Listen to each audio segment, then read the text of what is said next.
Critiquing available materials and appropriate techniques. An artwork is not just a work good enough for an artist. It is more than just doing and producing something. An artwork is an expression of the being of the artist who created it. In the truest sense of being an artist, beyond fame and money, an artist takes into personal consideration what goes into his or her artwork. The artist will take into careful and scrutinizing account the kind and quality of art materials that will be used and the art techniques that will be applied in creating art. Being choosy with and discriminating in the choice of art materials cannot be regarded as an overzealous act of meticulousness on the part of the artist. This is proof of the artist's dedication and sincerity in creating art. A dedicated and sincere artist takes his or her choice of art materials and artistic technique seriously. The artist makes a thorough evaluation and assessment of the art materials available at his disposal, as well as the art technique he or she will be applying using these available art materials. The artist has his or her personal criteria in evaluating the kind, quality, and amount of the art materials at hand. The artist, as an aesthete, shows special appreciation of art and beauty. This is expressed in the careful preparations the artist makes before embarking on the creation of the artwork. These show the need to critique the available art materials and the appropriate art techniques. The way an artist critiques the available art materials and the appropriate techniques as one of the tasks in creating an artwork gives a purposeful interest and sense of direction to what the artist is doing. With this understanding, critiquing imparts value on the effort of the artist to come out with a worthwhile artwork. However, critiquing should not be relegated to criticizing, which is entirely different and potentially discouraging as it imparts disapproval. It is important to know the difference between critiquing and criticizing. The artist critiques, not criticize. The way an artist critiques the available art materials and the appropriate techniques as one of the tasks in creating an artwork gives a purposeful interest and sense of direction to what the artist is doing.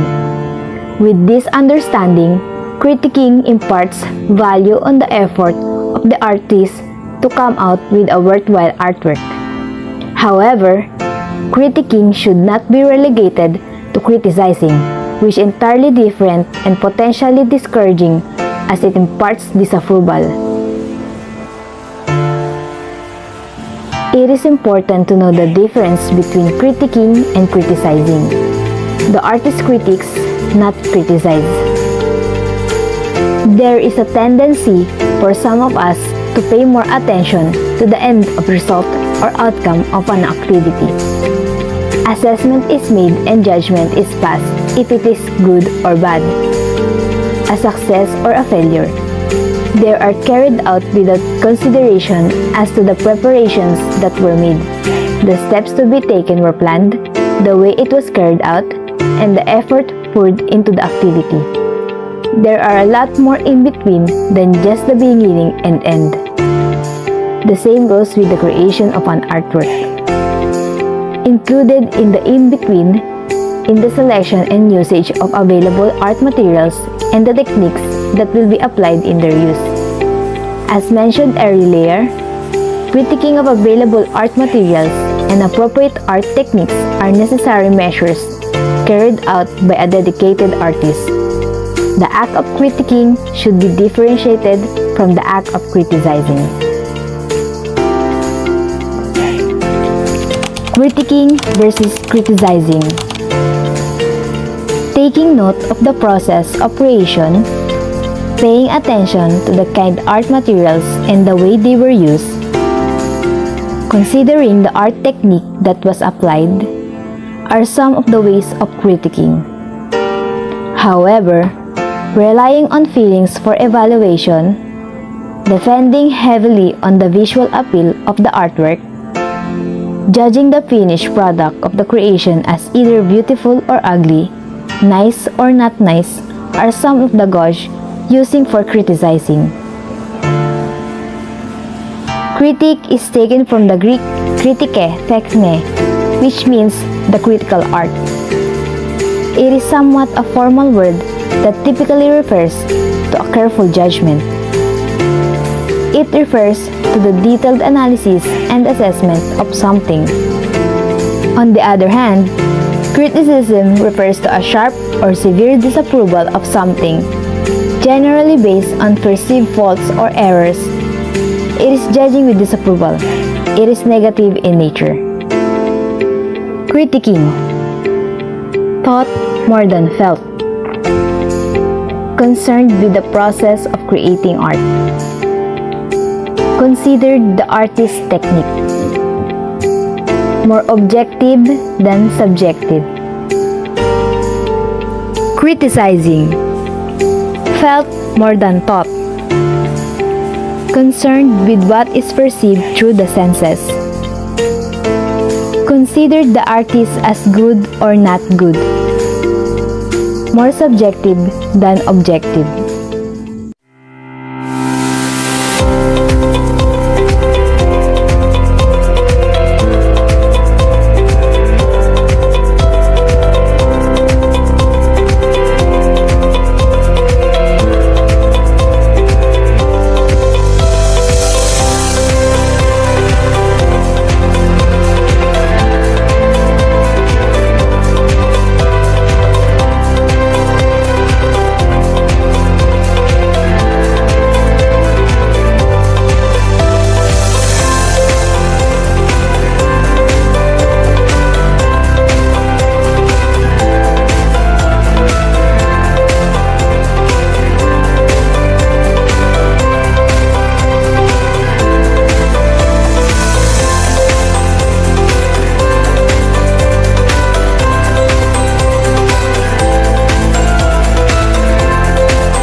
Critiquing available art materials.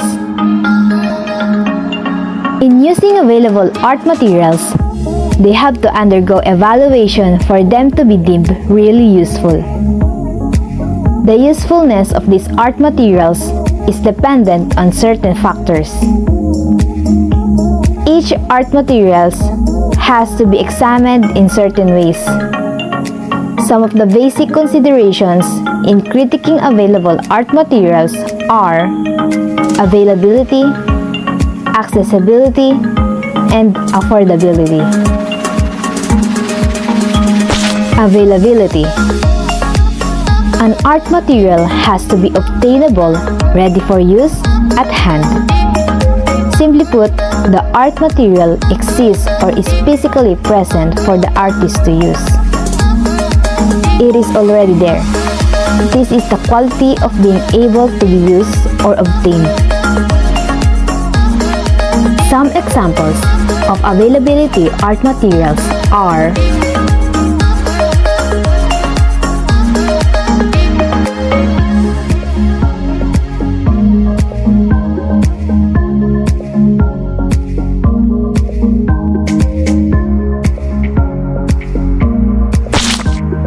accessibility. An art material has to be within the artist's reach, easily acquired without much effort or difficulty for the artist. It is the quality of being acquired or used easily. Some examples of accessibility art materials are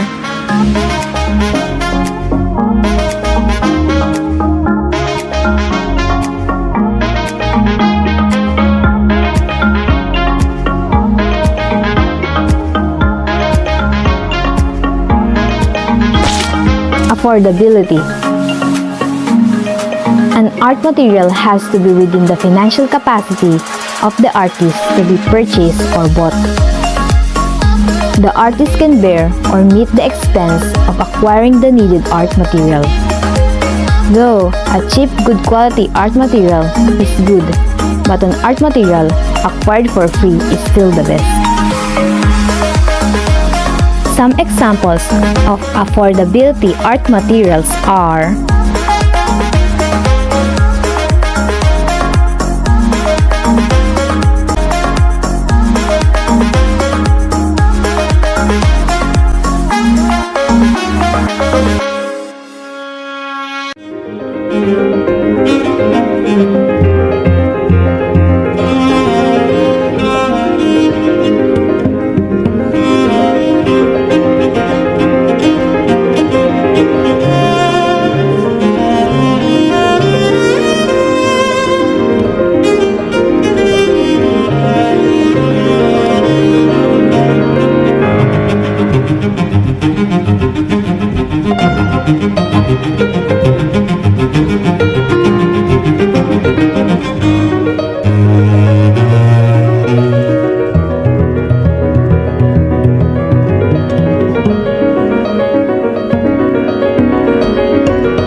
critiquing appropriate art technique. Art technique is the manner and ability by which an artist employs the technical skills of a particular art. It is the means, process, or methods of using art materials in a manner that the artist wants to use in order to create an artwork. It is also important to assess art technique that is going to be used in creating an artwork. Some of the considerations in critiquing the appropriate art technique are appropriateness, mastery, and practicality. Appropriateness. The manner by which the artist is going to apply in creating an artwork should be suited to the kind of art materials that will be used as well as suited to the kind of art technique. Here are some examples of appropriateness of art technique.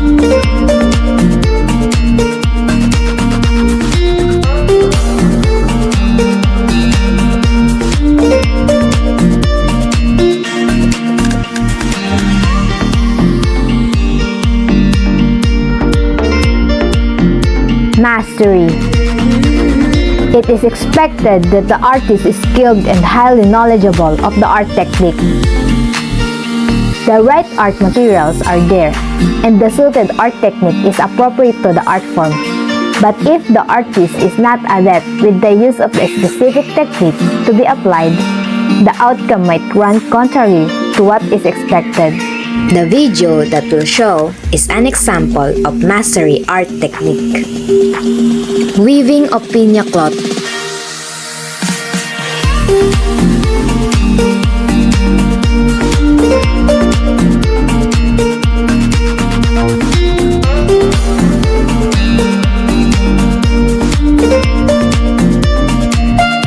Firstly, take off the thorns before scraping. That is called pagkige, the first step of weaving. Taking off the thorns on both sides, then after placing it, they use broken plates because a whole plate is hard to handle, unlike a broken one. The first fiber that they're going to get is called washout or bastos, because in the native piña, you could get two types of fiber. The first fiber is called washout, and the second fiber is called liniwan.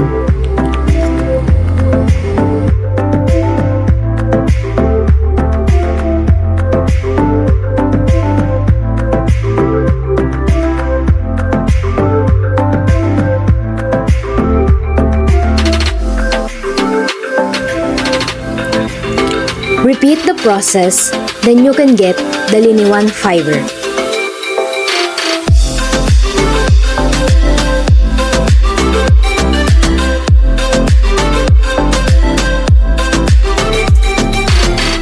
is called liniwan because it is refined.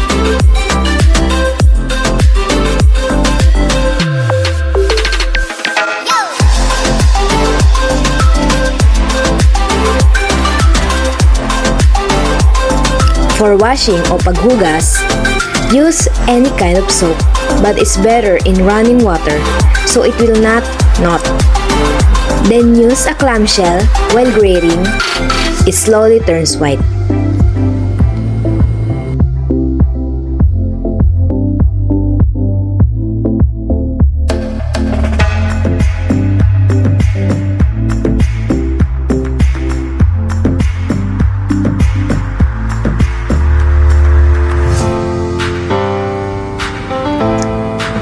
The pagpisi and pagpanog are stages involve hand knotting and trimming individual fibers to create one long, seamless filament.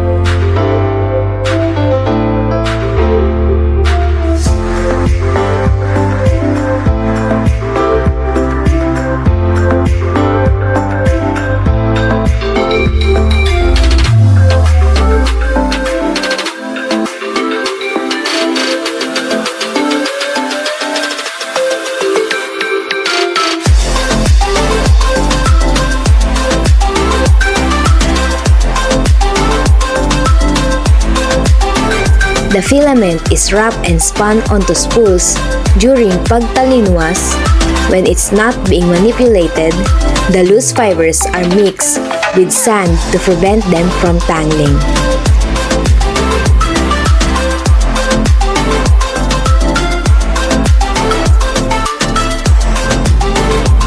The final stage of piña weaving is called paghabawe. Involves weaving the cloth on an upright two-threaded loom. The finished piña fabric is translucent and stiff. It is often mixed with silk or polyester to make scarves or garments, including the Barong Tagalog, the national dress of the Philippines. Lastly, practicality. Art technique should be functional and sensible for the objectives or purpose set by the artist for the creation of the artwork.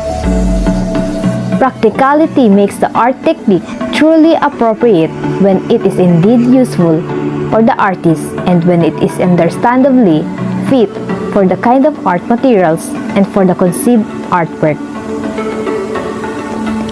Here are some examples of practicality art technique.